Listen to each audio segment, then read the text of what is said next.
Hello and welcome to day 12 of our free cybersecurity training here on YouTube.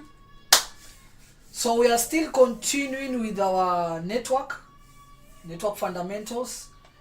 Leo tutakuwa tunaangalia network ports, then tutakuwa tunaangalia the OSI model, and then tutakuwa tunaangalia the TCP/IP model. So these are also very important. So by today tutakuwa tunamalizana na network fundamentals, and then on Wednesday, God willing, tutakuwa tunaingia into practical networking. So tutakuwa tunatumia vitu kama Wireshark, vitu kama Nmap to do like port scanning, to sniff network traffic, to look out for the different network protocols like HTTP, HTTPS, vitu kama FTP, SSH and all that. Hiyo itakuwa practically. So tutakuwa tuna build on that information yenye tume acquire so far. Since last week part 1 tumekuwa tukicover networking because it is the most important subject in cyber security. So vile tutakuwa tunaendelea on, I think by the end of this week tutakuwa tumemalizana networking, so that next week tutakuwa tunaingia into something different. So tukiangalia our course module hapa, we can see that let's open it. Come on.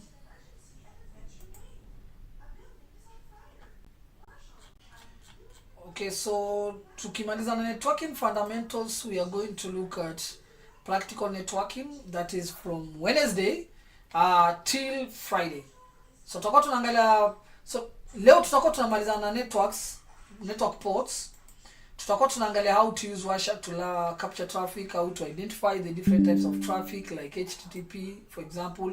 And then tutakuwa tunatumia kali Linux sasa. Tutakuwa tuna scan for open ports using Nmap. And then next week majaliwa tutakuwa tunaingia into Linux and the core security concepts. Okay, so tutakuwa tunaangalia basics of Linux, another very important subject in cyber security. So welcome again to this free course here on YouTube. Let me just confirm that we are streaming. Good, we are streaming. So I hope kila mtu ananisikia poa. Everybody can hear. So I think we can start. We can start now.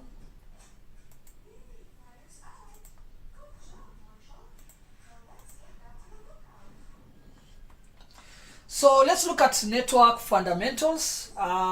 This time round, we are going to look at ports, the OSI model, and TCP/IP. So by the end of today's lesson, at least utakuwa unajua what the OSI model is, utakuwa unajua the different layers of the OSI model. Tutakuwa tunaangalia TCP/IP, pia ujue the difference between the two, the layers of the TCP/IP model and the layers of the OSI model. And then pia tutakuwa tunaangalia network ports. Atili ujue what a port is, ujue the different type of ports, ujue SSH ina run on port what, HTTPS ina run on port what, FTP inatumia port gani. So all these are very important when it comes to computer networking. Juu hivi ndo tutakuwa tunajua kama there's something wrong with the network. Tukiangalia kama kuna network traffic inakuja on port 23, tutakuwa tunajua if there's something wrong. Okay, so I think this is very important, and by the end of today tutakuwa tumelearn a lot. Please just give me a minute.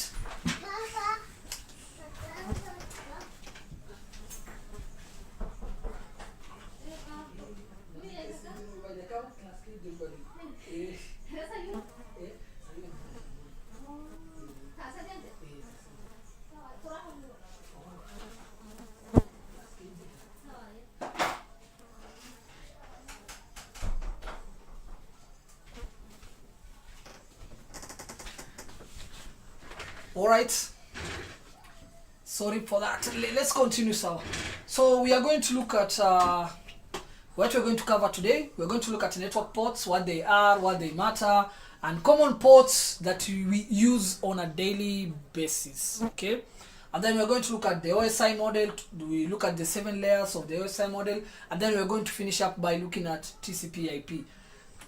So let's start with network ports. This is one topic I'm sure is very, very important in cybersecurity.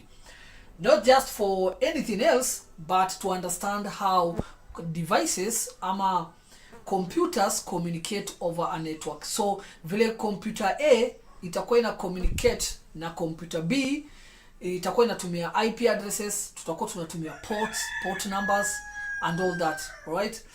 So let's get into network ports, okay? And you can think of a port like a specific door in a large building. The building is your computer, and the different services use different doors, so traffic never gets mixed up. So you can think of network ports kama we can think of it as doors. So, let's say for example tuko na kabangalo, si ndio? Tuko na kabangalo ama tuko na mansion moja kubwa. Zile mlango zote ziko pale, you can think of it as doors. So we have one building, but we have multiple doors. Na mtu anaweza ingia na through any door. And then you can think of it like this. Hizo mlango tofauti hizo ukizifungua zinakupeleka to somewhere specific. For example, ukifungua mlango yenye iko na number 22 itakuingiza kwa SSH. Ukifungua mlango yenye imeandikwa 23 itakuingiza kwa telnet. Ukifungua mlango yenye imeandikwa number 8 pale juu itakuingiza kwa HTTP.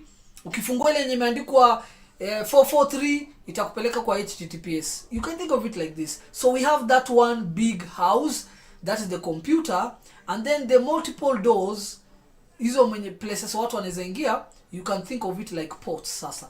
Alright? So we have different type of ports. We're going to look at what a port is. Tutakuwa tunaangalia port numbers. We are going to look at the well-known ports, and then kuna vitu zinaitwa port ranges, and then tutakuwa tunamalizia by looking at how ports work. So you can, vile tu tumesema, you can think of port like a door inside a building. So for example, let's say tuko na skyscraper. Let's say tuko na KICC pale. KICC iko na mlango kadhaa, si ndio? Na iko na madirisha mingi pia. Hizo dirisha zote, hizo mlango, you can think of it like ports. Mali vitu zinaweza ingia, si ndio? The same way computers zitakuwa zinatumia ports to communicate. Sawa? Don't worry about it. Usikustress sana. The more tutakuwa tunapitia, the more itakuwa tunaingia kwa kichwa pole pole, okay? Usijistress. So we have different type of ports first of all. Now let's look at the technical definition of what a port is first of all. So tunaambiwa hapa a port is a 16-bit number na itakuwa ina range from 0 to 65,535.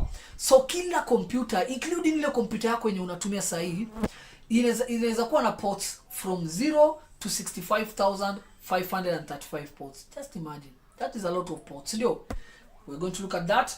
So a port number is a 16-bit number anywhere from 0 to 65,535 that identifies a specific process or service on a device. Okay?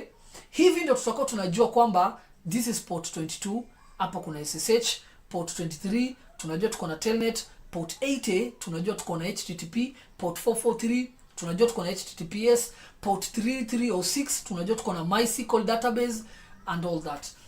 So you can think of it like this. We have something called a socket, and then socket sasa is the combination of an IP address and a port number. So ukiangalia hapa right now, we have an IP address on 443. Okay, let me just show you something here. Let's open port master. And the reason why okay, what was going with my screen? Port master. Why not fungo port master we do this practically, okay? So ndio your port master. Now let's look at the connections that are going on through my computer right now. So my computer sasa hivi it is communicating to a lot of other places on the internet. So maybe sasa hivi unaona vile nimefungua YouTube. You can see that nimefungua youtube.com hapa, si ndio? So hapa pia nimefungua Canva, hapa pia nimefungua Claude AI. So my computer is talking to multiple servers at the same time. So hii computer yangu itajuaje hii traffic inafaa kurudi kwa hii YouTube server, ama hii traffic inafaa kwenda kwa Canva, ama hii traffic inafaa kwenda kwa Claude AI. Computer yangu inajua hiyo yote because of the port numbers. Now I'm going to show you, okay?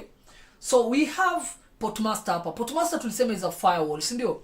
Na the reason why nimefungua Portmaster right now is because nataka niwaoneshe zile connections zenye zinaenda from my computer to other places on the internet. So if you look at the active connections right now, let's click there. You can see that my computer is connected to a server. So nimefungua Brave browser, si ndio? Ndio Brave browser. So you can see that Brave browser ime-connect to this IP address 44.228.192.96 on port 443. So inamaanisha hii connection, we can click this arrow to view more information. You can see that we are using TCP. So tunakuwa na TCP and UDP. We talked about that in our previous lesson. So but the most important thing here is this. Hii ndio nataka kuonesha. Okay? So we are connected to this IP address 44.228.192.96 on port 443. Okay? So inamaanisha we are connecting, we are communicating with this IP address. This is the IP address of that server that we are communicating with. So, and we are communicating on port 443. That is HTTPS. So kama hapa ingekuwa, so you can see that tuko na ka colon mbili, full colon and then the port number. Kama ingekuwa ni full colon and then 22, tutasema we are communicating with that IP address on port 22, that is SSH. So hivi tukiweka sasa an IP address like this and then tuongeze a socket tuongeze a port number, we call that a socket. So let me just show you. So you can see that we have an IP address and then full colon and then the port number. Hii inatengeneza what we call a socket. Na hivyo ndo everything ina communicate on your network. So because of sockets, computer yangu sasa inaweza jua traffic wakati anything connection yote inakuja into my computer will know that hii information inafaa kwenda to this port, hii inafaa kwenda ku this port, hii inafaa kwenda ku this port. And that is how computers communicate. Na hivyo hiyo itahakikisha kwamba we don't get mixed up. Ati tuna confuse traffic from SSH from traffic from telnet like that, no. So because of sockets, we can identify the different types of traffics na ni wapi blaze zinafaa kuingia. If you look again, let's go to another one. So tuko na here PowerPoint. You can see that PowerPoint is connected to this IP address 52.168.117.170 on port 443. So unaona almost all of them ni port 443. Na tulisema hivi because we don't use HTTP. We no longer use HTTP. We always use HTTPS because it's more secure. Sindio? So you can see that almost all the ports ni 443. Tuko na moja port 80. So hii inamaanisha we are using HTTP. So you can see that we are connected to this IP address on port 80 using HTTP. And the program that has made that connection is Avast Antivirus. Okay, let's go back. Tuangalie blocked connections. So we have some connections that have been blocked. Okay. So Brave browser kuna, and this was a DNS request. So kikuja hapa utaona this connection was blocked, so it didn't go through. Okay. And then kuna ya Windows service yenye iliblokiwa pia. Windows was trying to connect to this IP address on port 443 na hii server iko on the United States of America. So vile tutakuwa tunaongelea about IP addresses, sockets, port numbers, all that. This is just an introduction. Usijistress. So the more tutakuwa tunaendelea, the more this will become much easier to understand. So just know that when we get an IP address, we add a port number, we get what we call a socket. For example, tuki add this IP address 192.168.110 and then full colon 443, inamaanisha we are communicating with this IP address on port 443. Sawa. Ni kama unaambia mtu niko ndani ya KICC na niko third floor. Sawa. and then naambia niko kwa room fulani, room K19 for example ama K20. Your specific room, that is the port number, okay? And then KICC is the computer. You can think of it like this. So ports are very, very important in computer networking and cybersecurity in general. So every device, every computer has a total of 65,535 possible ports, and the ports 0 to 1023 are reserved for system services, vitu kama DNS, telnet, HTTP, HTTPS, SSH. Hizo zote zinatumia the most common ports ama tunaitanga the well known ports. So na hizi ports generally zina range from 0 to 1023. So two apps can't share the same port at the same time. So you can't. We can't have like Brave browser and then tukona another application PowerPoint using the same IP address and the same port number at the same time. That cannot happen. So moja itaongojea ile connection. So ni kama sasa if we have two devices ama two services, let's say for example PowerPoint tumefungua, si ndio? Vile tumeona pale. PowerPoint inajaribu kucommunicate with the server in the US, and then tukoona Brave browser. Brave browser pia inajaribu kucommunicate with the same server using the same port. Haita happen. So inamaanisha Brave itabidi iongoje PowerPoint imalize ile connection yake, and then sasa yeye pia afanye nini, aweze communicate with that server. So we can't have two services ama two applications using the same port number at the same time. It can't work, okay?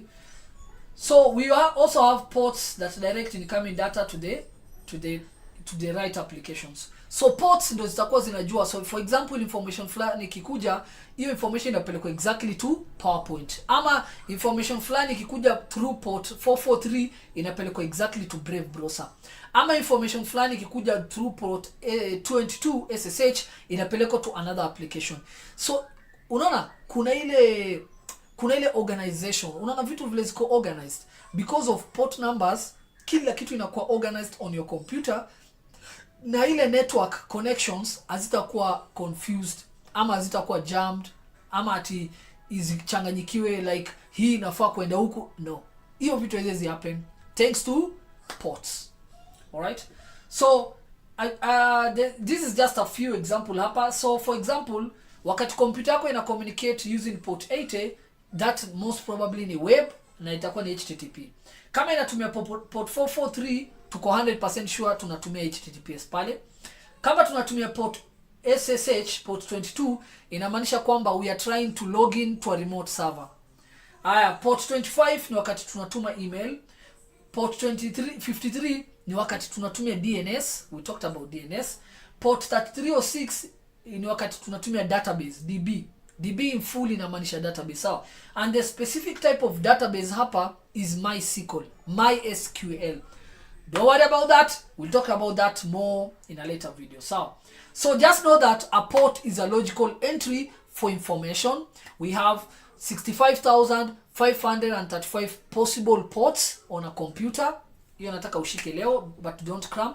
And then when you talk about sockets, we are talking about a combination of an IP address and a port number, like for example here. So all right, that was a handful. Let's continue. Make sure if you have any questions unapiga pale kwa comment section. I think I need to log in. Let me just log in ndio niweze kuona hizo nini zenu as we continue.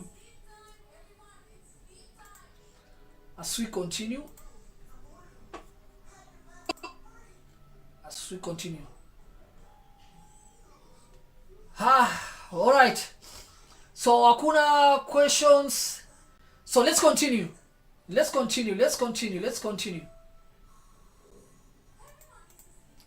Ukiuliza tu swali nitaona, don't worry. Let's continue. So let's look at the port number ranges. So nataka nionyeshe the different ports that are on a computer. So tushasema tayari every computer, kila computer yenye iko pale nje iko na almost 65,535 possible ports. So 65,535, okay?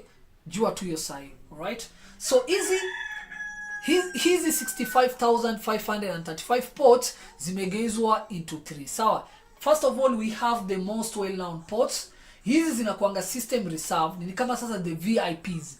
They are very very trusted and official services live here. Official services ni vitu kama DNS, HTTP, HTTPS, FTP, SSH, Telnet, DNS. Hizo zote ni trusted services ama official services, na zote zinakuanga within 0 to 1023. So from 0 to the first 1023 ports tunazitanga the well known ports. So almost zile ports zote zenye ziko kwa hiyo range 0 to 1023 zote ni zile tunatumia almost on a daily basis. Kama gani? Kama port 80 for HTTP, port 443 for HTTPS, port 22 for SSH, port 53 for DNS and port 21 for FTP. So unaona hizo port number zote ziko below hiyo number 1023. So hizo tunaitanga the well known ports ama the official ports ama zile zinakuwa na live services. So just know that we have from 0 to 1023 we have the well known ports, na ukiulizwa examples ni gani, SSH, Telnet, almost zile common ports zote ziko hapo. Sawa, and then from 1024 to 49,151 we have what we call the registered ports. So easy, they're used by software applications that have registered with IANA. IANA ni the Internet Naming Authority. Sawa, hao ndo wanapatiananga IP addresses. So the popular apps live here. Na some of the services zenye utakuwa unapata on these registered ports ni vitu kama MySQL database yenye tulikuwa tumeongelea, ina run on port 306. PostgreSQL ina run on port 5432. RDP, Remote Desktop Protocol, ina run on port 3389. And then HTTP alternative inakwanga on port 8080. So well-known ports ni from 0 to 1023. Registered ports ni from 1024 to 49,151.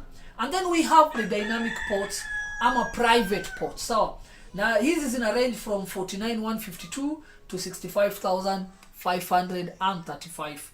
So these are the temporary burner ports. Your operating systems assigns these automatically for outgoing connections. So they're used briefly then released. So easy dynamic kama private ports zinatumikanga tu wakati umemake a connection to someone. So for example, kama umemake a connection, let me check. Wacha tufungue port master kwanza. So we have port master here. Let's look at the active connections. So we have this one. Okay. So unaona hii inatumia port 443. So this is a well known port, sindio, ama it's a common port. Alright, so you can see that we are connecting to YouTube, pa.youtube.com.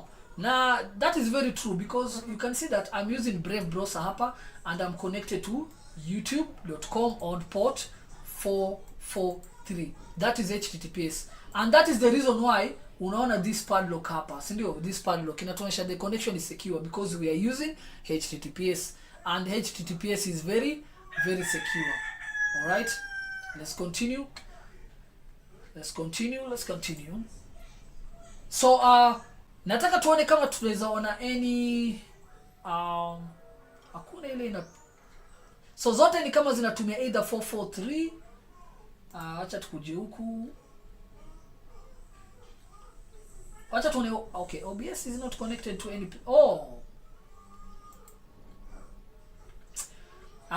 Port 443 hata ipe ni port 443. So sijaona ile inatumia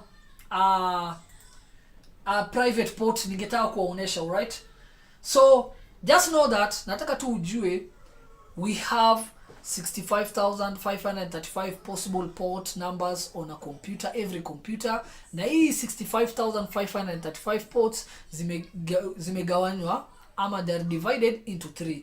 We have the well-known ports from 0 to 1023. Na hapa ndo tunapata most of the services, vitu kama DNS, HTTP, FTP, SSH, zote zinapatikana hapo kwa hiyo range. from 0 to 1023, well-known ports. And then we have what we call the registered ports from 1024 to 49151. Hapa tunapata vitu kama MySQL database, PostgreSQL, vitu kama RDP, remote desktop protocol hiyo, na vitu kama HTTP alternative. So hapa kwa registered ports tumesema hii itakuwa inatumika by software applications that have been registered, okay? And then we have dynamic ama well-known dynamic ama private ports, na hizi zina range from 49152 to 65535. So sijasema uende ukram hizi vitu zote. Just know that a port number is a logical entry for computer information.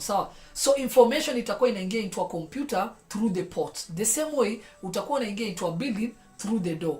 That door is like a port.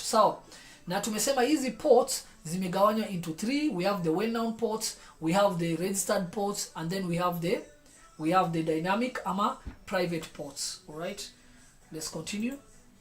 So let's look at some of the well-known ports that we use every day. Na hii tumekuwa tukitaja since tuanze computer networking, not even computer networking, tumekuwa tukitaja since tuanze hii lesson, si ndio? So these ports run silently in the background whenever you browse the web, send email or use any online services. So nataka tu ujue, every time unatumia computer yako, wakati una watch YouTube, wakati una stream pale, wakati una cheki let's say something like Netflix, something like let's say TikTok, Instagram, you are connecting using different port numbers. Na hizi port numbers ndo zitakuwa zina make sure that information inaenda to the right destination, na ikirudi pia inaingia to the right device ama the right application on your network. Hii itakuwa inahakikisha hakuna kitu itakuwa ina mix up. So the first port ni port 20 ama 21, na hii itakuwa ina run FTP. The service is FTP. Na FTP is called the file transfer protocol in full. Hapa sasa ni wakati utakuwa una download files, wakati una upload files to the internet, you are using FTP. All right, we also have port 22, na hii ina run an application called SSH. SSH ina stand for secure shell. Na this is the SSH ndio vile sasa administrators, let's say for example mimi nimeajiriwa na Safaricom, tuko pale Nairobi, and then we have let's say offices all over the country, and then let's say I wanted to connect to our server in Kisumu. There's no need for me to go to Kisumu directly. Hakuna haja ati nitoke Nairobi physically niende mpaka Kisumu, no. Nitakuwa tunatumia SSH ku connect to that server yenye iko Kisumu, na I can control that server vile tu ningekuwa na control hiyo computer ikiwa mbele yangu hapo, sawa? Thanks to SSH. So SSH is secure. We also have port 25, na port 25 itakuwa ina run a service called SMTP, Simple Mail Transfer Protocol. So wakati unaenda kwa Gmail yako una click compose and then unatuma email, you have just used SMTP, right? When we use DNS, domain name system, we are using port 53. This translates website names to IP addresses. Tumeongelea sana about DNS, ndio. On port 80 we have a service called HTTP, Hypertext Transfer Protocol. Na hii itakuwa inatumika ku load websites, and it's the unsecured. Unsecured inamaanisha nini? Port 80 haina security yoyote. So wakati una browse using HTTP port 80, you are risking your data. On port 110 we have Post Office Protocol ama POP3. So POP3 kazi yake itakuwa ni kudownload emails to your device. Sawa? Port 110 POP3, Post Office Protocol version 3. We also have IMAP yenye ina run on port 143, na hii itakuwa tunaita the Internet Messaging Access Protocol. Hii itakuwa ina read email without downloading it. Sawa? So vitu kama nini, Gmail, vitu kama Yahoo, zote zinatumia nini? Zinatumia IMAP. Sorry. On port 443 we have the secure version of HTTP, which is HTTPS. Hii inatumikanga for secure web browsing. And how do you confirm it? By seeing the padlock in your browser. Sawa. And then on port 389 we have what we call RDP, Remote Desktop Protocol. Sawa. Hii pia itakuwa inatumika wakati tunataka kuconnect to another computer somewhere on the internet. And a very good example, unaona wakati sijui kama mshaisaidiwa na mse amewaambia let's say you have a problem, and then kuna mse labda kwa Nairobi anaweza kusaidia, alafu anakuambia install program inaitwa AnyDesk ama TeamViewer. Sijui kama mshaisikia hizo program AnyDesk and TeamViewer. Tunazitanga remote desktop tools ama programs. So hizo programs zitakuwa zinatumia port 3389 to communicate with another computer on the internet. So you are seeing and controlling another computer screen, all right? So this is how ports work in the general sense of things, all right? So when you visit a website, your browser picks a temporary random port to send from and always targets port 443 HTTP. So tumesema most of the time tutakuwa tunatumia port 443 because itakuwa inatumia nini? Sorry, why am I having hiccups? Port 443 tumesema inatumia which service? HTTP. Na tunajua kwamba HTTPS is very very secure, all right? So it's like calling a computer's main phone line but being placed on your single hold channel, all right? So it go like this now. So you have your computer, let's say you have your computer hapa iko na IP address of 10.0.0.5, and then you are trying to communicate with the server with an IP address of 142.250.1.1, all right? So computer yako, let me just give you an example. Hebu angalia computer yangu hapa chini. Let me just acha ni minimize this. Angalia hapa chini. Nimefungua OBS, nimefungua Portmaster, I have Brave browser, I have Telegram, and I have I have PowerPoint. Na hizi zote zina communicate with the internet, si ndio? So how does my computer keep track of where things are going? Computer yangu itakuwa inafanya hivyo using port number. So for example, OBS itakuwa ina communicate on port 443. Hii labda inatumia another port, this one, and that one. So this is how your computer keeps track of.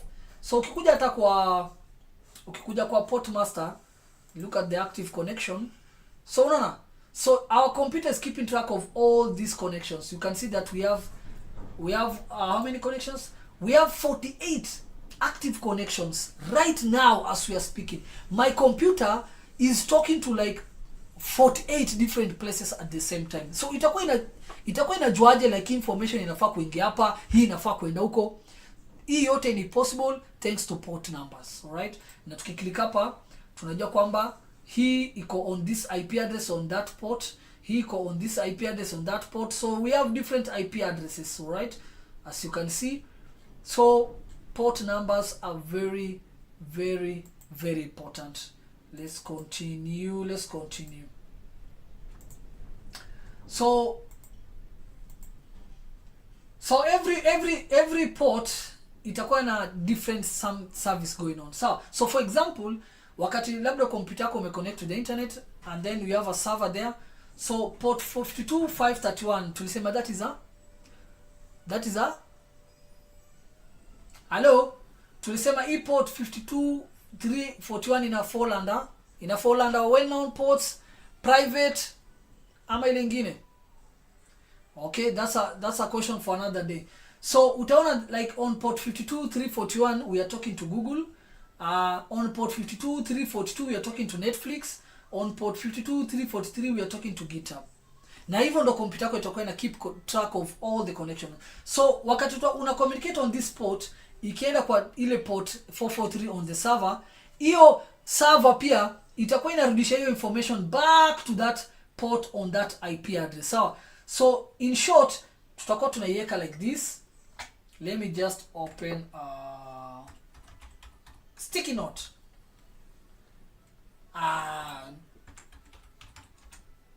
Okay.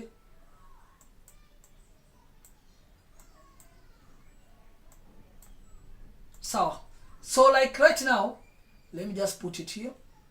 So socket ya hii itakuwa nini? So wakati we have this IP address, let me just tuweke full screen again. Okay. Sawa. So unaona hii port.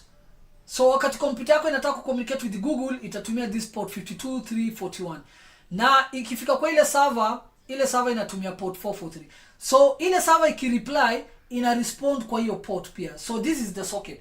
So socket itakuwa 10 itakuwa 10.0.0.5 on, and then full colon, and then on port 52.3.41. So that is the socket for this connection. Sasa connection ya Google itakuwa inatumia hii socket 10.0.0.5 on port 52.3.41. Sawa. Here Netflix inatumia port 52.3.42. Lakini usisahau zote zinatumia the same IP address. The IP address is the house, and then the port numbers are the different doors. So what will be the socket for this connection here? What will be the connection? This will be the connection. So this will be the connection.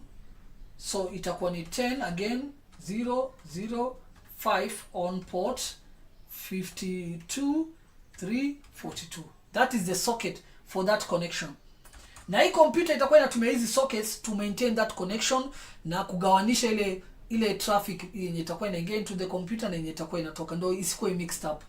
What will be the socket for this connection down here ya GitHub?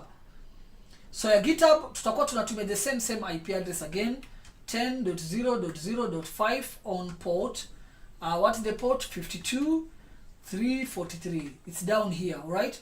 So these are the connections on my computer wakati nitakuwa naongea with Google, Netflix and GitHub at the same time.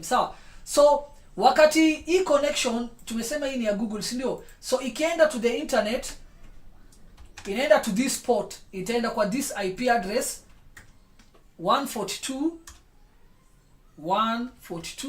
the IP address of the server, sawa, .250.1.1 on port 443. So this will be the socket for the server. So server on the other side, kama ni YouTube, sorry, ni Google, si ndio? The Google server itakuwa inatumia hii socket to maintain that connection. On our computer, we are going to use this socket to maintain that connection to the Google server. Na Google server itakuwa inatumia hii socket to maintain that connection. So hii wakati sasa si tunatuma information to the server, tunatuma to this IP address on this port.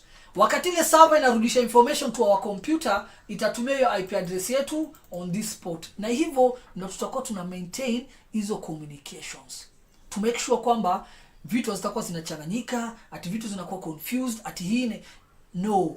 This is how vitu ziko organized. Let's continue. So now so ile ni na Netflix wakati inataka ku communicate, wakati computer yako inataka communicate to the Netflix server, inatumia this IP address using this port. What will be the socket on the other side for the Netflix? So the same thing, itakuwa 142.250.1.1 on port 80, right? So wakati nini the Netflix server inataka kurudisha information to our computer, itatumia this socket, our IP address and this port number.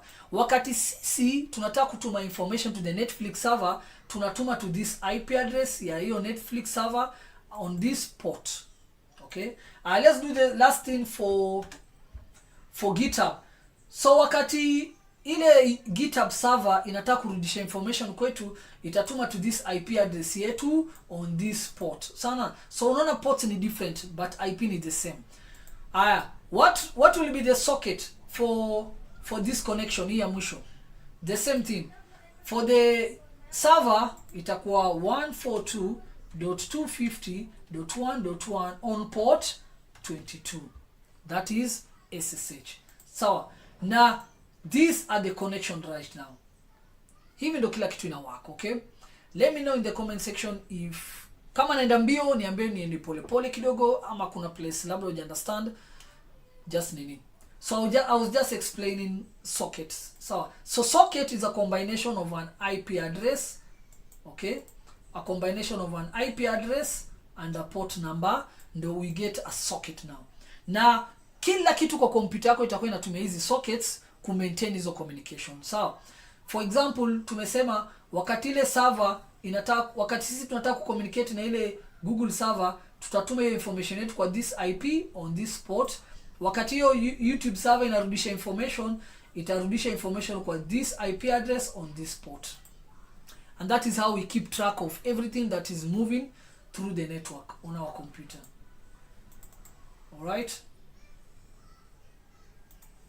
let's continue.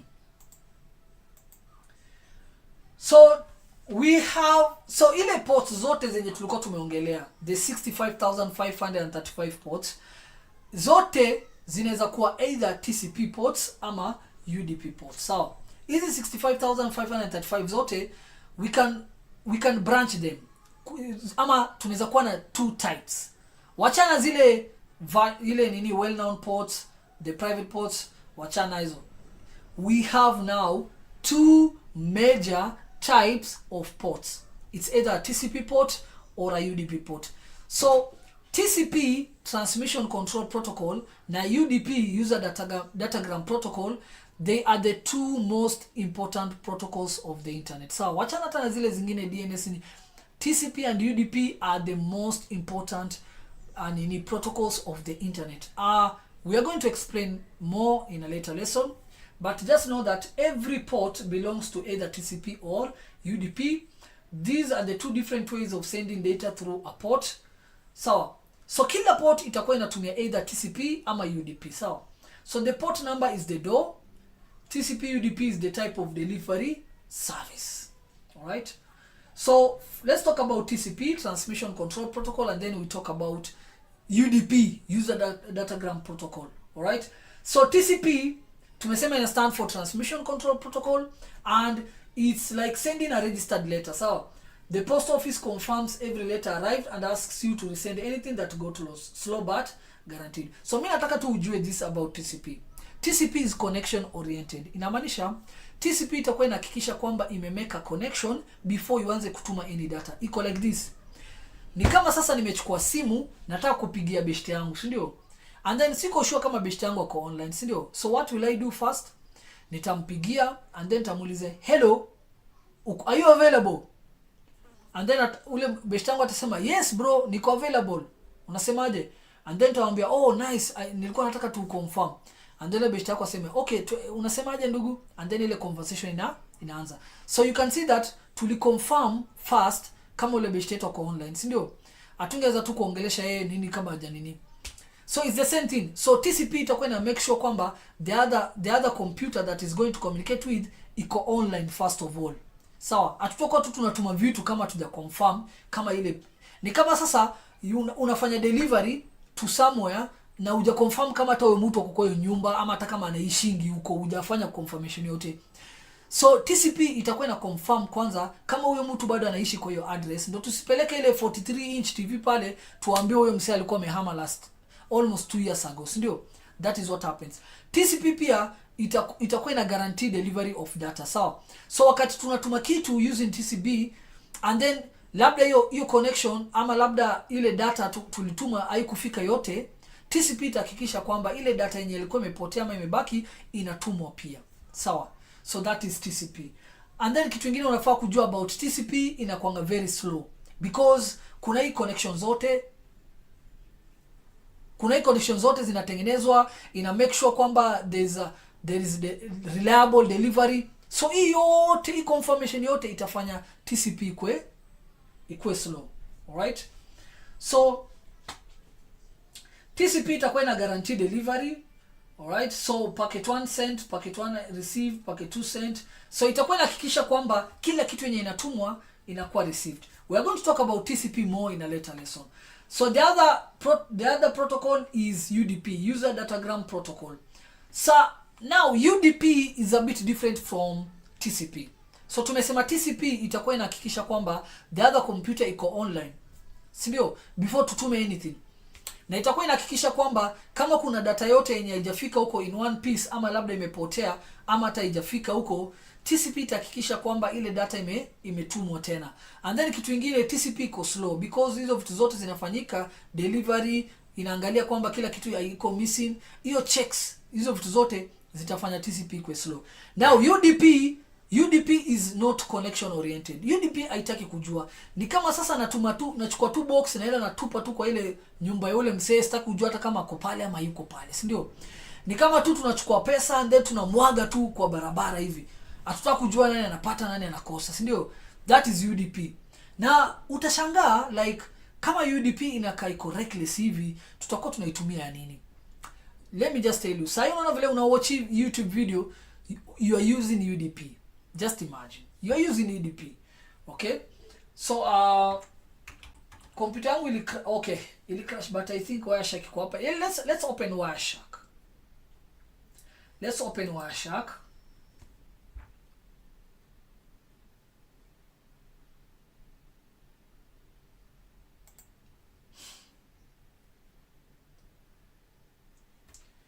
Let's open Wireshark. Come on. Come on. Wireshark just crashed. Come on. So, okay. So twende kwa Ethernet. Okay, remind me later. So, let me just stop. So nana, so Wireshark tulisema is a network protocol analyzer. Itakuwa inatuonesha kila kitu yenye inaendelea kwa network, si ndio? As you can see, we are using most of the time tunatumia nini? Tunatumia TCP. Okay? Let me just try to stream hapa. Wacha nijaribu ku stream.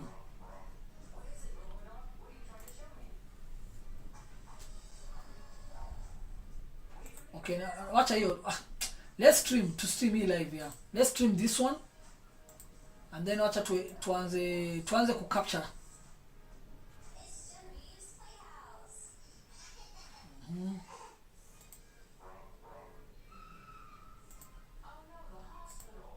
And then let's just stop. So you can see we have UDP traffic hapa. Naona? So UDP traffic, this is the source and this is the destination. So hii inatoka kwa the YouTube server and then inakuja kwa destination our IP address 192.168.141. Now kama uniamini, we can actually confirm that. We can actually confirm that 192.168.141 is an IP address. We can do IP config. Come on. So ndio hapa. You can see 192.168.141. That's the IP address. So this is UDP traffic. Okay, this is UDP traffic. So you can actually use Wireshark to capture this traffic. Okay, tutakuja back again to Wireshark in a later lesson. So UDP is like shouting across a room. You send the message and move on. No checking if anyone has heard you. So it is very fast, but some words might get lost. So kila moja nini TCP na UDP, kila moja iko na advantage yake na iko na disadvantage. TCP is slow, UDP is fast. TCP is connection oriented, UDP is not connection oriented. TCP ensures reliable delivery of data. UDP, there is no reliable delivery of data. So UDP kazi yake tu ni kutuma tu data, ni kutupa tu data. And we are not confirming if that computer has received that data or not. Na kama kuna any pieces of data zenye hazikufika to that place, atushughuliki hata kuzituma tena. But TCP itahakikisha kwamba kama kuna data yote imepotea, we are going to resend that data to that computer again. So that is the difference between TCP and UDP. So it's like fire and forget. So we just send the data, we don't wait for any reply. If there are any missing packets, we are not going to resend it. This app just skips it out. So UDP itakuwa inatumia DNS port 53, vitu kama video calls, wakati unafanya online gaming, wakati una live stream. DHCP, you remember DHCP? DHCP pia inatumia nini? UDP. Okay? Let's continue. Now let's look at the OSI model. Very, very, very important. Now the OSI model nimekuwa nikiitaja in previous lessons. Now the OSI model basically itakuwa inatuonesha vile kila kitu itakuwa inaenda through the network. In short, yani itakuwa inatuambia vile kila kitu inafaa kufanyika. let me just give you a very good example. Let's say in Kenya we have the education system ya Kenya, labda tuko na sheria na masharti, si ndio? Ama tuko na protocol zake. For example, every high school maybe should have a laboratory. Every, let's say, squeeze tuseme primary school, si ndio? Every primary school wanavaa for uniform, wanavaa for black shoes, this and this and that.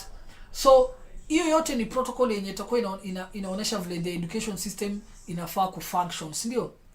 The same way the OSI model itakuwa inatuonesha vile every device, network devices zinafaa kufunction wakati zinatuma information from one place to another.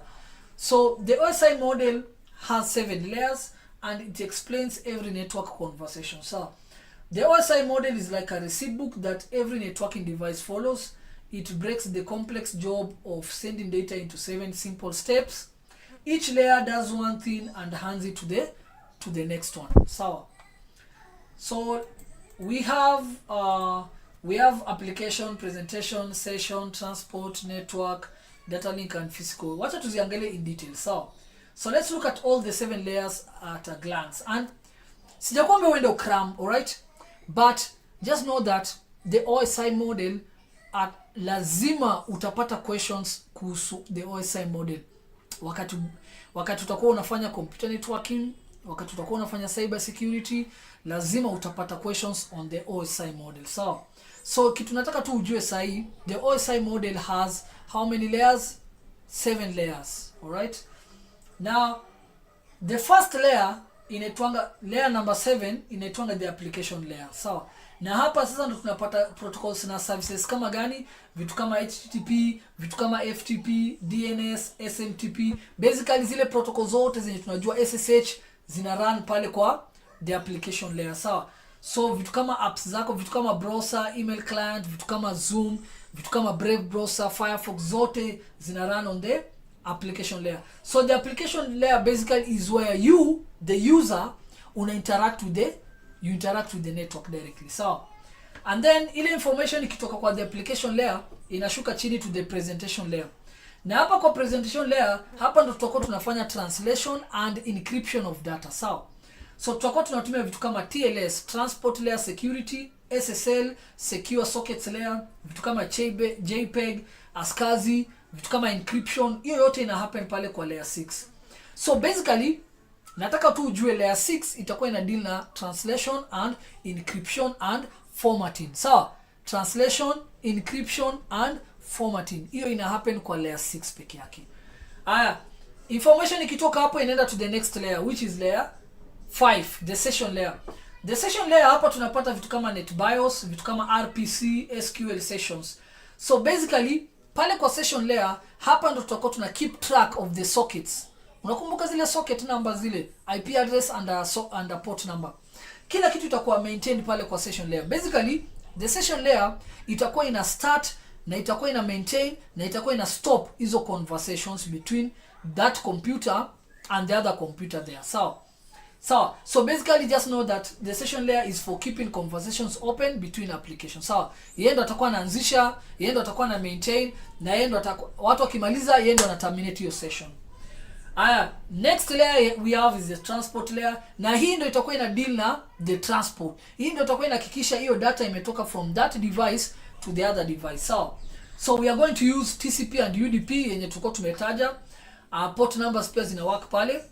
So it's like sending parcel and picks the delivery method. So just know that transport layer itakuwa ina deal na the transportation ama the delivery of data packets, na itakuwa inafanya in 2 ways, using TCP or UDP. Next up we have the network layer. Network layer itakuwa ina deal na vitu kama IP addresses, ISMP, internet control messaging protocol, vitu kama routers, border gateway protocol, BGP. So the network layer ni kama GPS. Itakuwa inaangalia ni barabara gani mzuri yenye hiyo data yako inafaa ipitie ndio iweze kufika pale haraka na bila stress. Basically it's like GPS. The same way ukienda upotee pale Nairobi, utaenda utoe Google Maps. Google Map inatumia nini? Si inatumia GPS. And then Google Maps itakwambia exactly the best way to reach your destination. It's the same thing. The network layer itakuwa inaangalia the best path to take for your data. Alright, na hapa tutakuwa tunatumia vitu kama IP addresses and vitu kama routers, zote zinawaka on this layer. Next up we have layer number 2, that is the data link layer. Na hapa tutakuwa tunadeal na vitu zinaitwa MAC addresses, vitu kama Ethernet, vitu kama switches, zote zina function at the data link layer. So the data link layer hapa tutakuwa tunafanya pia encryption, na hapa pia ndio tutakuwa tunatumia vitu kama switches. At the same time pia the layer number 2, the data link layer, itakuwa so information ikitoka kwa internet ingie kwa router, the data link layer itakuwa inahakikisha hiyo data imefika to the correct computer inside that network. And then the last thing we have on the OSI model is the physical layer. Now ukisikia physical, this is where now we deal with the physical devices, vitu kama cables, vitu kama radio waves kama tunatumia wifi. So this is the actual wire, radio wave or light pulse. So vitu kama cables, zile Ethernet cables, fiber cables, zote nilikuwa nakuonesha, they all function at the data link layer. So hapa ndo sasa ile data inapitishwa through the media, vitu kama cables, vitu kama radio waves when it comes to wifi. Okay, so this is just a snapshot of the OSI model. Tutakuwa tukiongelea more about the OSI model vile tutakuwa tunaongelea, but let's just break it down.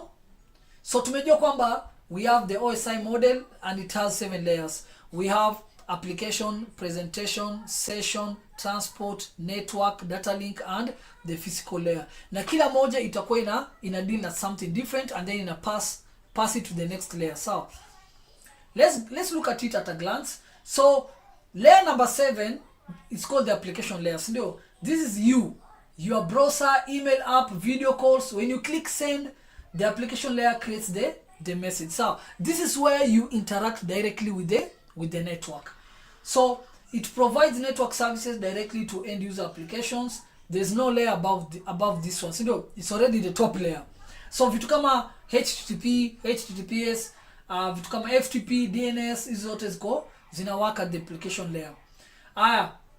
We have layer number 6, which is the presentation layer. Tulisema hapa ndo formatting, encryption, presentation, kila kitu inafanyika pale. So it is the universal translator. If your computer speaks English and the server speaks French, this layer translates between them. So it also handles encryption, the padlock on websites. Yeah, it is the presentation layer. So kazi yake itakuwa ni ku-encrypt, itakuwa ni ku-format, na itakuwa ina present the data in a well formatted manner. So we have protocols like TLS, SSL, vitu kama JPEG, MPG, MP4 formats, ASCII, vitu kama data compression, yote inafanyika wapi? Pale kwa the layer number 6, presentation layer. And then we have layer number 5, the session layer. So the session layer kazi yake itakuwa ni keep phone calls alive. Tulisema the session layer kazi yake itakuwa ni ku-start, ku-maintain na ku-stop hizo conversations. We call them sessions. So kazi yake itakuwa ni ku-manage sessions, authentication, reconnection, and itakuwa ina drop connections kama zimeisha pia.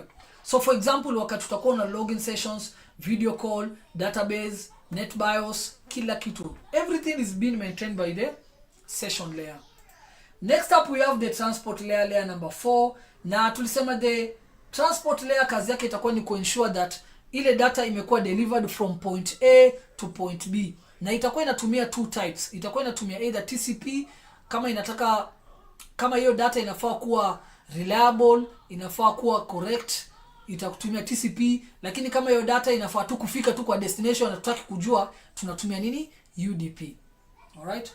So the transport layer kazi yake itakuwa ina decide how to deliver data.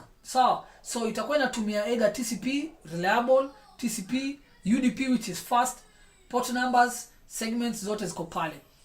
Layer number 3 is the network layer, na tulisema kazi ya network layer itakuwa ni kuhakikisha kwamba itakuwa inaangalia the best place ama the best path yenye ile data yako inafaa ichukue ndio iweze kufika pale in the correct way safely.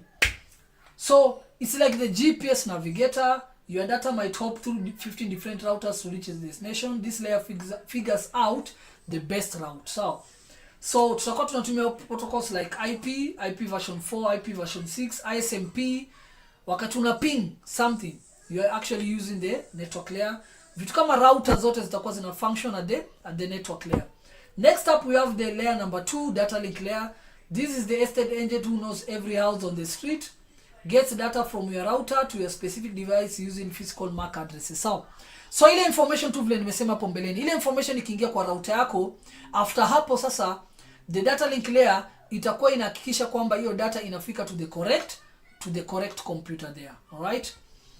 And then lastly, we have the physical layer. This is where now we have the cables and signals, the raw bits of data. So it's the actual raw, real cables, radio waves or flashes of light that carry ones and zeros from one place to another. There's no intelligence here, just physics. All right? So basically those are the 7 layers of the OSI model. Please don't cram. So I think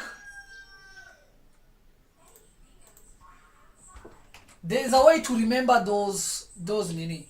So people seem to need data processing. Hii ni saba kweli? 1 2 3 4 5 6. Nimeacha moja.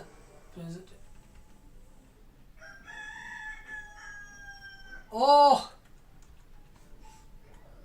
So it's like this. Now, watch I don't how to remember this. All people seem.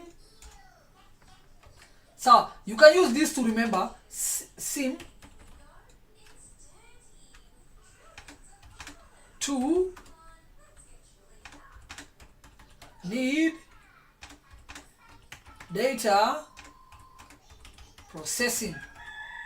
All people seem to need data processing. So ini application, presentation, session, transport, network, data link, and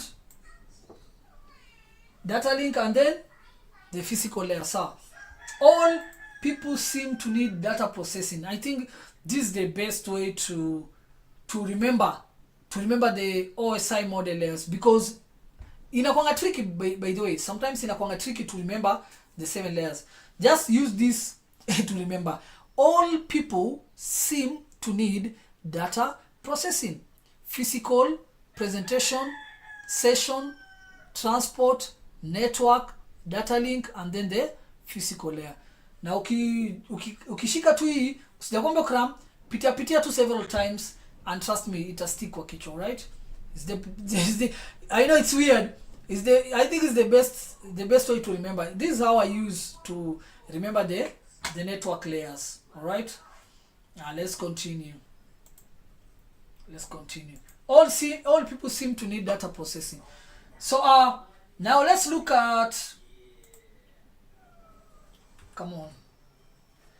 let's look at the OSI model in real life. So let's say for example you want to send an email. Wacha tuone step by step vile hiyo email itakuwa ina work through the layers of the OSI model. First of all, wakati una click send, you're using the application layer, ndio layer number 7. So you're using something like Gmail for example, Outlook, kitu kama Yahoo Mail and all that. And then ikitoka hapo inaenda kwa layer number 6, the data is encrypted and formatted. TLS encrypts the message and then converts it to standard encoding. All right, that is layer number 6, presentation layer. And then ikitoka pale inaenda kwa layer number 5, where we open a session to the mail server. All right, a connection is established, and then authentication, login, una login, and then hiyo ikimalizana na hapo itaenda kwa layer number 4, where we break it down into pieces. And then hapa ndo tutakuwa tunaangalia kama tutatumia. So kama tunatumia email inatumia TCP. Just know that. Ndio maana tumesema broken into TCP segments. Hatujasema UDP.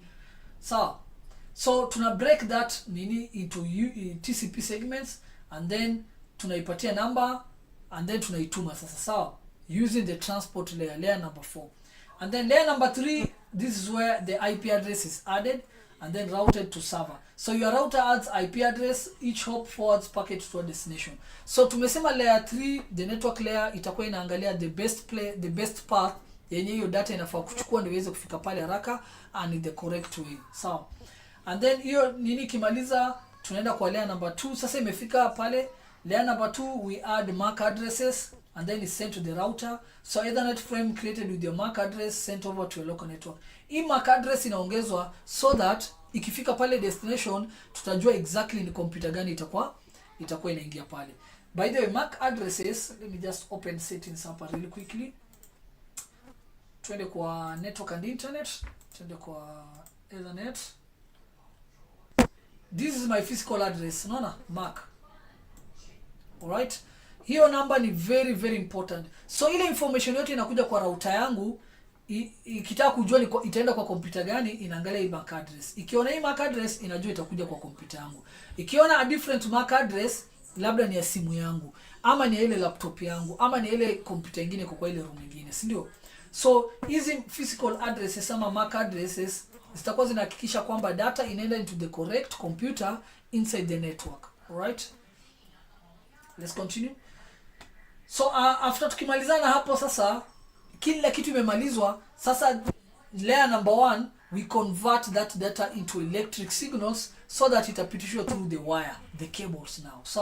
So binary data becomes electric pulses on a cable or radio waves via Wi-Fi. So I challenge you to go through. Actually nitakuwa na quiz, nitawatupia quiz pale kwa Telegram group ya kuchangamsha tu kichwa yako. So just know that usiende kukram hizi vitu, just pitia to several times and trust me, hivi vitu yote zitaingia into your brain. So just know that the OSI model has 7 layers. We have application at the top, then we have presentation layer number 6, session layer number 5, transport layer number 4, network layer number 3, data link layer number 2, and then we have the physical layer number 1. Alright, na kila moja itakuwa inafanya something different. Alright, I think tuko sawa mpaka hapo. So nimechoka. So I think let's do TCP for the next lesson. Bado ni refu sana. We shall do TCP on, let's do TCP on Wednesday. Today's on Monday, we'll do it on Wednesday and then finish up everything on Friday, so that next week tutaingia into bado tunadili na networking.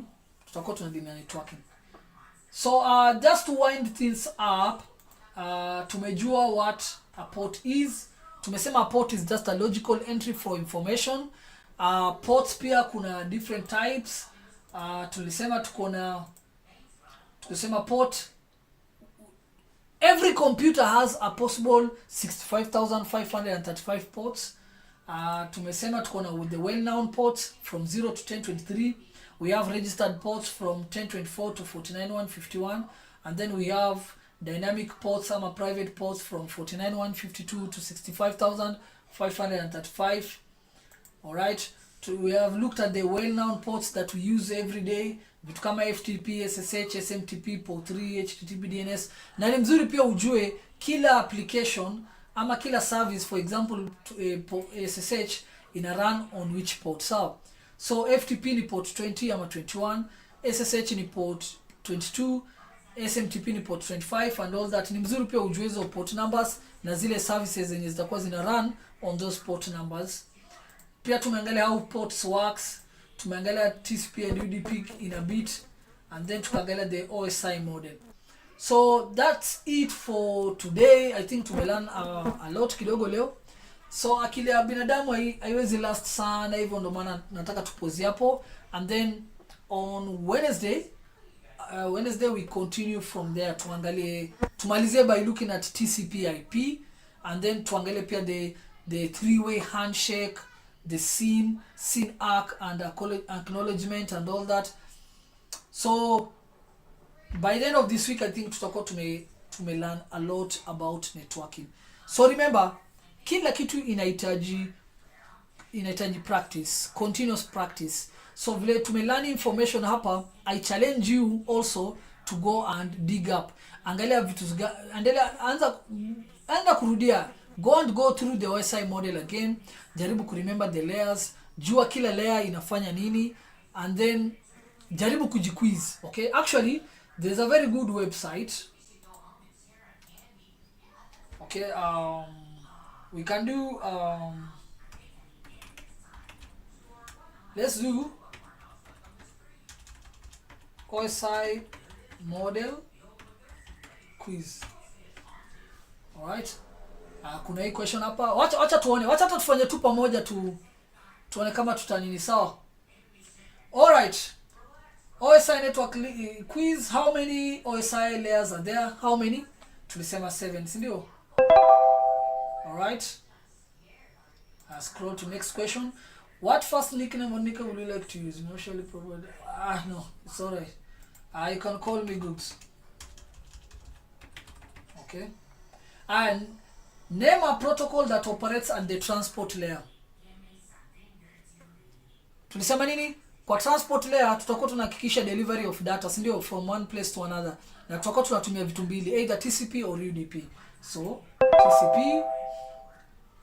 The network is the third OSI layer. True or false? Yep, it's true. All right. At which layer do router devices operate? Tulitaja routers zitakuwa zina operate at the network layer. Layer number 3. So, where is it? There.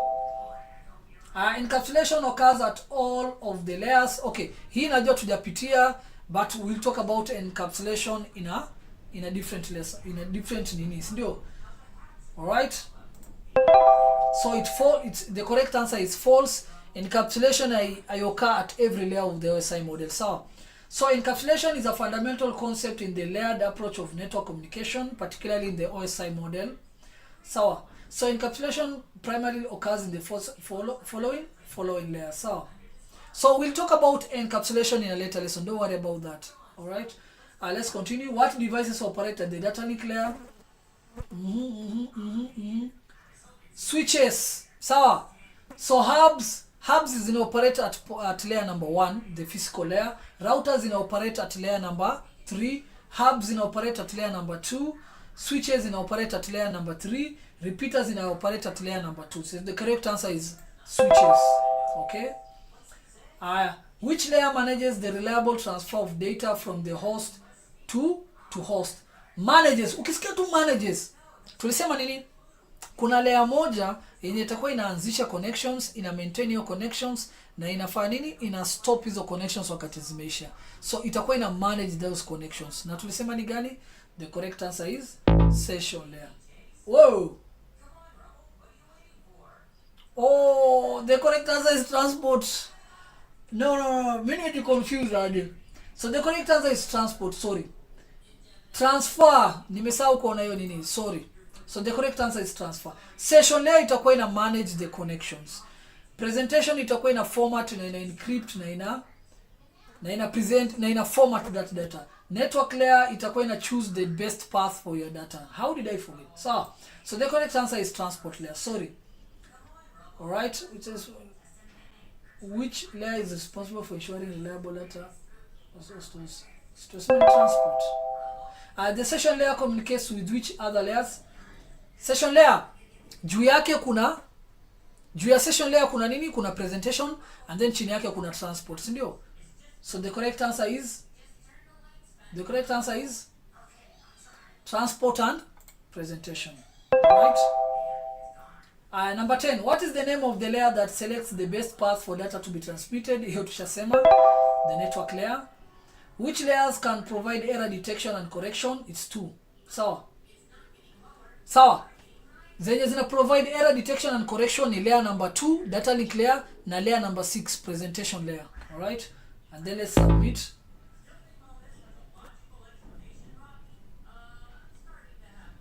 All right? So how many nimepata ngapi? So watuambie, view my results. let's view our results. So nimepiga 75%, nimepata 8 questions correct, 2 incorrect questions. Oh, ni gani nilikosa? Alright, anyway, you can also come to this website and then practice your what you have learned. Sawa, na the good thing with this website itakuwa inakupatia niko rank number 31. Holy shit, I should have gotten all those things. So every day is a learning day. Make sure you go through this. Every time unapata nafasi, just go do a quiz. I think wacha nikuambia haki ya Mungu, this is how I learn. I think the best way to learn is to do something. So unaona, ukilearn something, just go and do a quiz. Ile quiz itahakikisha ile knowledge inarudi tu kwa kichwa tu pale pale. Sawa. So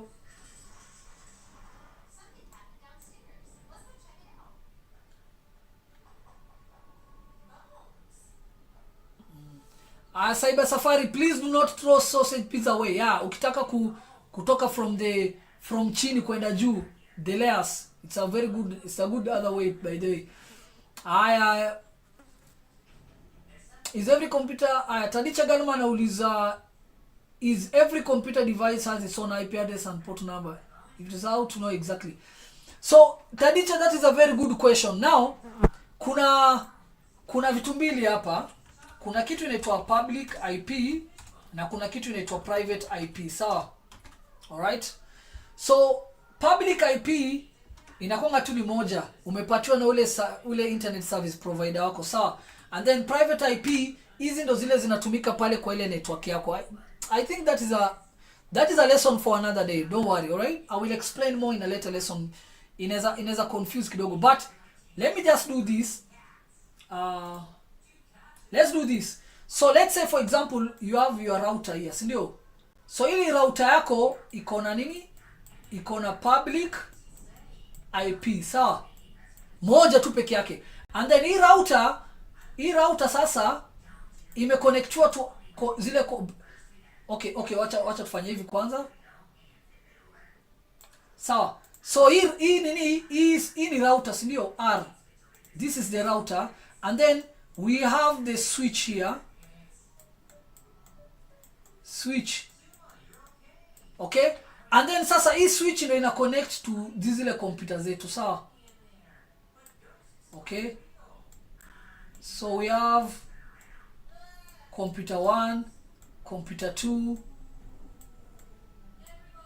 computer 3 and computer 4, isn't it? So hii public IP inakuanga shared with all this computer. So hizi computer zote zinatumia nini? Private IP. Tadicha, I'm trying to explain this in a simple way, alright? So wakati unaikiwa wifi pale nyumbani, wakati unaikiwa wifi pale nyumbani, unapewa router, si ndio? Na hii router inapatiwa a public IP.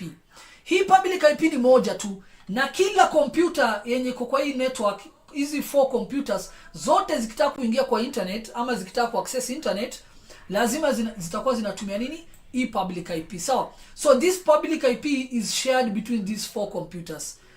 But hizi computers wakati zina communicate with each other, zinatumia a private IP, alright? Na private IP inakaa something like this. So tukikuja kwa network and internet, twende kwa ethernet. So this is my private IP. Sawa? 192.168.141. Hii inatumika kwa network yangu. But nikitaka kwenda kwa internet, natumia a public IP yenye kwa router pale. Sawa? Sawa. So just know that, Tadicha, just know this. Nataka tu ujue kwamba we have one public IP that is shared between all the computers, and then we have private IP addresses for every computer. So here, let's say for example, we have 192.168.1.10 for this computer, and then hii computer inatumia 192.168.1.11. Hii iko na IP address ya 192.168.1.15, and then ya mwisho labda iko na 192.168.1.20, like that, right? So hizi ni private IP addresses na hizi zinatumika na zile kompyuta zenye ziko kwa network yako. But hii kompyuta zote wakati zinataka kucommunicate to the network, to the internet, sorry, zinahitaji a public IP address, sawa? And then kuna kitu itakuwa inaendelea, kuna kitu inaitwa NAT, network address translation, sawa? So hii NAT, network address translation, itakuwa inachukua hii IP address, private IP, and then ina convert to a public IP, ndio ile kompyuta yako iweze kuaccess the internet, sawa? So basically this is what happens. So just know that we have one public IP that is used by the router and is shared by all the computers on the network, and then we have private IP addresses for every computer that is on our network. So but I think we will talk about this more in a later lesson. All right.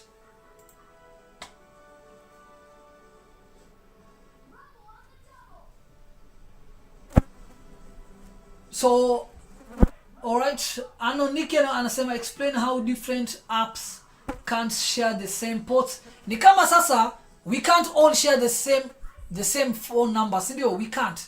We can't share the phone number. Labda mtu mmoja atumie akimaliza and then mwingine apigie mtu mwingine, si ndio? It is the same concept. Hatuwezi tumia the same phone number na sisi wote tupigie the same person at exactly the same time. It can't work. Because how will it work? Haita make sense hata, si ndio? Okay, si ndio? So lazima one device itaongojea ule mwingine amalize connection yake, so that ni kama sasa, let me give you an example. Anoniki, let me give you an example. Let's say we have a door, si ndio? Let's say tuko na, let me just footer this. Let's say tuko na kamlango, acha nichore kamlango hapa. I wish ningepata ka tablet. Ningepata ka tablet na iko na pen. Right now I'm using a mouse. Ningepata hiyo digitize ingekuwa fiti. So let's say we have a door here. All right? And then wewe uko pale. All right? So let's say you can't fit on the, labda ni mtu mmoja tu anaweza fit through that door. And then kuna mwingine hapa, si ndio? Let's say nyinyi wote mnataka kuingia mlango na mwezi fit nyote wawili. What will you do? Si huyu, wacha huyu kwanza aingie and then sasa ndio wewe uingie, si ndio? It's the same thing. So the same way, two computers cannot use the same IP address and the same port number at the same time to make a connection. Lazima mmoja itamaliza, huyu amalizana hiyo port ndio ule mwingine aweze kunini. But I think when we get to practical networking, Anoniki, hiyo swali next week usisahau kuniuliza pia. Wakati tutakuwa tunaangalia Wireshark, port scanning and all that, I think itakuwa the best place to answer that question for Anoniki. Ndio aweze kuona pia we can't do the same, like data cannot go through the same device ama two devices at the same time. Lazima tuongoje one device imalize ile connection yake and then ndio ule mwingine aweze communicate to the same. So all right, so thank you guys for joining us today. Today was a lovely lesson to learn about networking. Bado mpaka next week yote tutakuwa tutadeal na networking. So kama bado uko na swali, make sure to hit our Telegram group, iko pale, piga pale kwa comment, kwa question yako, and then I will get back to you. All right, so thank you for joining our lesson today. Our next class is on Wednesday, and I hope to see you guys there. In the meantime, remember to go and do the quiz. Sawa, try to do the quiz, and then tatuma some questions pale pia on our Telegram channel. So thank you again for joining this class, and I hope to see you in the next one. Cheers na muwe na siku njema.